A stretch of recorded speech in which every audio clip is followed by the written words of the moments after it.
Assalamualaikum warahmatullahi wabarakatuh. Innal hamdalillah nahmaduhu wa nasta'inuhu wa nastaghfiruh wa na'udzu billahi min syururi anfusina wa min sayyiati a'malina. May yahdihillahu fala mudhillalah wa may yudhlil fala hadiyalah. Asyhadu an la ilaha illallah wa asyhadu anna Muhammadan abduhu wa rasuluh la nabiyya wa la rasula ba'da. Segala puji bagi Allah Tuhan seluruh semesta alam yang telah memberikan kita rahmat serta hidayahnya sehingga dapat menonton video kali ini. Perkenalkan, nama saya adalah Umuruman Humaira dari kelas 8C SMP IT Darul Fikri Sidoarjo. Dan di sini saya akan membagikan sedikit dari ilmu saya tentang keutamaan menahan amarah. Akhir-akhir ini semakin saja marak kejadian fatal yang berujung pada tindak pembunuhan. Salah satu penyebabnya karena ketidakmampuan mengendalikan amarah.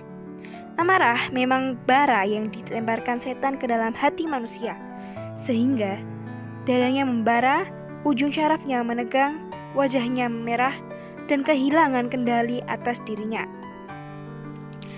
Ketika seseorang terbakar amarah, ia menjadi gelap mata sehingga dia bisa mengucapkan perkataan atau melakukan tindakan yang berakibat buruk, bahkan fatal bagi diri dan orang di sekitarnya.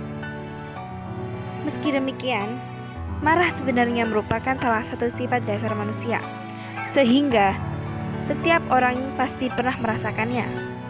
Marah itu sesuatu yang wajar, karena merupakan suatu respon terhadap kondisi ketidaknyamanan yang terjadi. Namun, seringkali marah bisa menjadi kebiasaan buruk.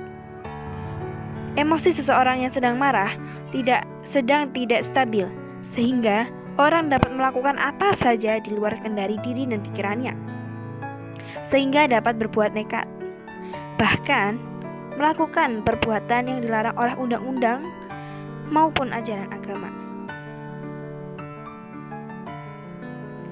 Demikian bahaya marah sehingga Rasulullah memberi wasiat berulang-ulang kepada sahabat bernama Jariyah bin Qudamah radhiyallahu anhu.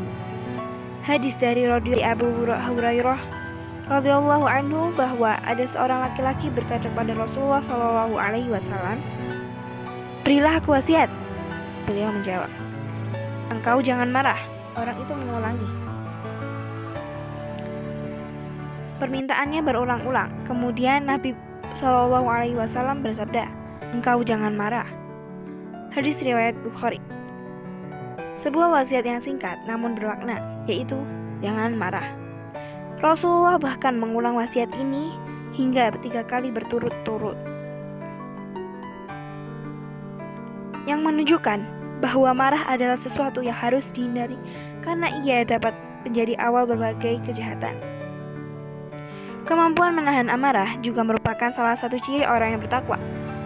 Firman Allah Subhanahu wa taala dalam Quran surat Ali Imran ayat 134 yang artinya, orang-orang yang bertakwa adalah mereka yang menafkahkan harta mereka, baik di waktu lapang maupun sempit, dan orang-orang yang menahan amarahnya serta memaafkan kesalahan orang lain. Allah menyukai orang-orang yang berbuat kebajikan.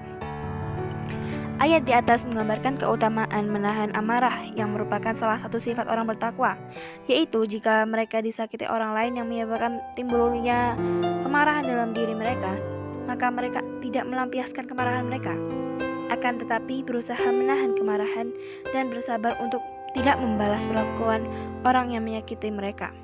Bahkan, kita diperintahkan untuk memaafkan. Oleh karena itu, sebagai seorang muslim, kita harus berlatih menahan amarah. Jika suatu hari kita dalam kondisi sedang marah, kita harus segera menenangkan diri agar tidak terjadi hal-hal yang fatal.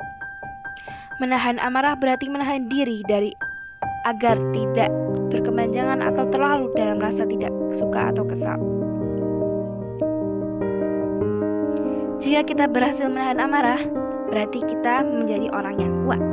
Sebagaimana sabda Rasulullah Shallallahu Alaihi Wasallam, bukanlah orang kuat yang menjadi orang yang kuat. Sebagaimana sabda Rasulullah Shallallahu Alaihi Wasallam, bukanlah orang kuat